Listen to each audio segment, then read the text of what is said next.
बाबा साहब भीमराव अंबेडकर का एक संविधान आया और इस संविधान में गरीब पिछड़ा दलित को सर उठा के जीने लायक बनाया गया साथियों। और जब राजतंत्र होता था तो हमारे जैसे मल्ला के परिवार से लोगों से हाथ से लोग पानी नहीं पीते थे, ये राजतंत्र में होता था। भारतीय जनता पार्टी आरएसएस चुनाव आयोग मिलकर इस देश में आपका वोट चोरी कर रहा है और सत्ता में बैठा हुआ साथियों। 3 बार प्रधानमंत्री बन गए। क्यों साथियों? क्योंकि वो वोट चोरी करके प्रधानमंत्री बन रहे, आपके वोट से प्रधानमंत्री नहीं बन रहे।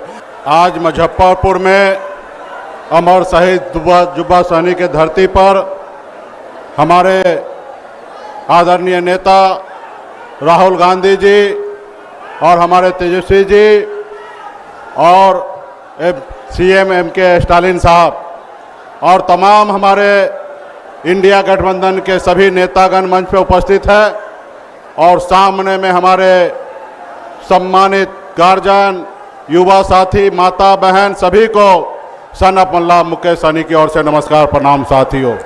साथियों, आप ये जानते हैं कि ये अमर शहीद जुब्बा सहनी का धरती है। ये धरती अमर शहीद जुब्बा सहनी की धरती इस देश को आजादी दिलाने के लिए अपने आप को कुर्बान की है साथियों। आजादी के बाद हमारे देश में एक लोकतंत्र आया, बाबा साहब भीमराव अंबेडकर का एक संविधान आया और इस संविधान में गरीब पिछड़ा दलित को सर उठा के जीने लायक बनाया गया साथियों। पहले तो लोकतंत्र से पहले राजतंत्र हुआ करता था और जब राजतंत्र होता था तो हमारे जैसे मल्ला के परिवार से लोगों से हाथ से लोग पानी नहीं पीते थे, ये राजतंत्र में होता था। आज हम जहां पे भी हैं, जैसे भी हैं, वो लोकतंत्र के वजह से है। और अगर मल्ला का बेटा अगर बिहार में अगर मंत्री बना तो ये लोकतंत्र का देन है साथियों।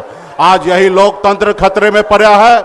भारतीय जनता पार्टी आरएसएस चुनाव आयोग मिलकर इस देश में आपका वोट चोरी कर रहा है और सत्ता में बैठा हुआ साथियों। जब सत्ता में बैठे रहेंगे, जब आपकी फिक्र नहीं होगा तो आपके लिए काम कैसे करेंगे? बाबा साहब ने नेता के लिए जो है सिर्फ टॉक टाइम जो है ना सिर्फ 5 साल के लिए बनाया गया। 5 साल में अगर नेता अच्छा काम ना करे तो जनता मालिक होता है और जनता का काम होता है उस नेता को बदल देना। और अभी आज की तारीख में आप बताइए, 2014 में मोदी जी का सबसे बड़ा भाषण क्या था? हर युवा को 2 करोड़ युवा को नौकरी देंगे, विदेश से काला धन लाएंगे। क्या वो मिला? नहीं मिला। उसके बावजूद भी 3 बार प्रधानमंत्री बन गए। क्यों साथियों? क्योंकि वो वोट चोरी करके प्रधानमंत्री बन रहे, आपके वोट से प्रधानमंत्री नहीं बन रहे। अगर आपके वोट पे अगर उनका फिक्र होता तो निश्चित तौर पे हर युवा के हाथ में रोजगार देता और विदेश से काला धन लाता साथियों। लेकिन उनको पता है कि हम जब वोट चोरी करके सत्ता को हथिया लेते हैं तो फिर हमें किसी गरीब पिछड़ा दलित का काम क्यों करना।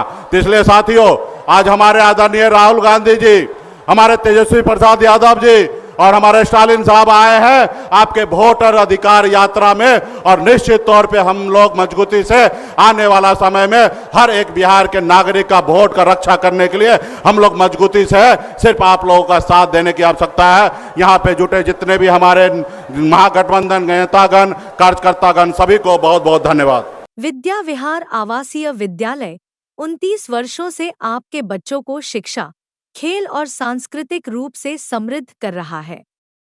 बिहार के पूर्णिया में स्थित हमारा 40 एकड़ का हरा भरा परिसर और 27 एकड़ का खेल मैदान एक ऐसा वातावरण प्रदान करता है जहां विद्यार्थी न केवल पढ़ाई में बल्कि हर क्षेत्र में आगे बढ़ते हैं।